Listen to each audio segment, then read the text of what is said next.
আসসালামু আলাইকুম, সবাই কেমন আছেন? ব্যথা আমাদের শরীরে যখন যে কোনো জায়গায় আসলে যখন ব্যথা হয়, ব্যথা আসলে সহ্য করে থাকাটা আসলে খুব বেশি কষ্ট হয়ে যায়, কষ্টকর হয়ে যায়। তো অনেক ক্ষেত্রে দেখা যায় যাদের আসলে বিশেষ করে ক্যান্সারের পেশেন্ট, তাদের আসলে ক্যান্সার থেকে নিরাময় হওয়ার জন্য অনেক ক্ষেত্রে আমরা কেমোথেরাপি কিংবা রেডিওথেরাপি আপনারা নিয়ে থাকেন। তো দেখা যায় যে ওই ধরনের পেশেন্ট তাদের যাদের আসলে কেমোথেরাপি রেডিওথেরাপি নেওয়া আছে, তাদের ক্ষেত্রে কিন্তু পেন কিলার ইনটেক করাটা যায় না।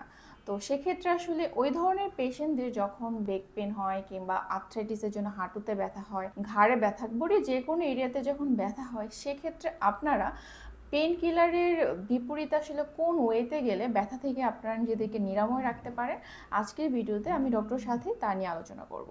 চলুন পুরো ভিডিওতে আসা যাক। দেখা যায় ব্যথা যখন শরীরে হয় সেটা অনেক কারণে হতে পারে। তো তার মাঝে একটি কারণ হতে পারে অস্টিওপোরোসিস। তো অস্টিওপোরোসিসকে আসলে ডক্টররা একটি নীরব রোগ বলে থাকে। তার কারণ হলো শরীরে যখন অস্টিওপোরোসিস ডেভেলপ করে, তখন আসলে তার ফাইনাল যে সিমটম, যে পড়ে গিয়ে হাড্ডি ভেঙে যাওয়া, না ভাঙা পর্যন্ত আসলে আমরা বুঝতেই পারি না আমাদের শরীরে এই নীরব রোগটি আস্তে আস্তে বাসা বাঁধছে। এবং অস্টিওপোরোসিস যখন ডেভেলপ করে তখন মূলত আসলে হাড়, সেটা বডি যে কোনো এরিয়া, যে কোনো হাড়, বিশেষ করে স্পাইন এরিয়াতে যখন ক্ষয়টা শুরু হয়, তখন কিন্তু প্রচণ্ড ব্যাক পেন হতে পারে। এবং সেক্ষেত্রে আসলে করণীয় কী? সাথে আপনার দেখা যায় ক্যান্সার পেশেন্ট কিংবা অস্টিওপোরোসিসের পেশেন্ট, সেক্ষেত্রে আপনারা ব্যথা থেকে নিজেদেরকে বাঁচার জন্য কিন্তু বিকল্প হিসেবে ফিজিওথেরাপি ট্রিটমেন্টের উপরে ভরসা পেতে পারেন। এখন দেখা যায় যে অস্টিওপোরোসিস যার শরীরে ডেভেলপ করা আছে, তাকে আসলে সব ধরনের এক্সারসাইজ করা যায় না। কারণ এক্সারসাইজ করতে গেলে যখন একটু প্রেশার দেওয়া হয়, ফোর্স দেওয়া হয়, সেক্ষেত্রে আসলে হাড় ভেঙে যাওয়ার সম্ভাবনা থাকে, কারণ তার হাড়টি অনেক বেশি নরম হয়ে যায়।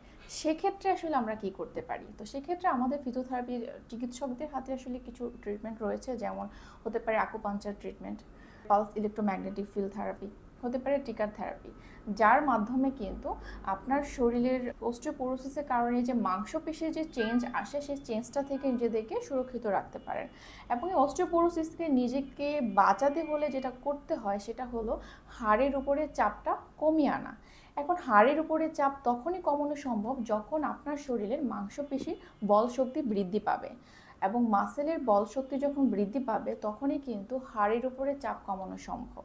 তা আসলে যাদের শরীরে অস্টিওপোরোসিস ডেভেলপ করেছে, কিংবা আপনি কেমোথেরাপি কিংবা রেডিওথেরাপি নিয়েছেন, সেক্ষেত্রে আপনার ব্যাক পেন হচ্ছে, আপনি তার ব্যথা থেকে মুক্তি পাওয়ার জন্য পেন কিলার থেকে বের হয়ে তার বিকল্প চিকিৎসা হিসেবে আপনি আমাদের সাথে যোগাযোগ করতে পারেন।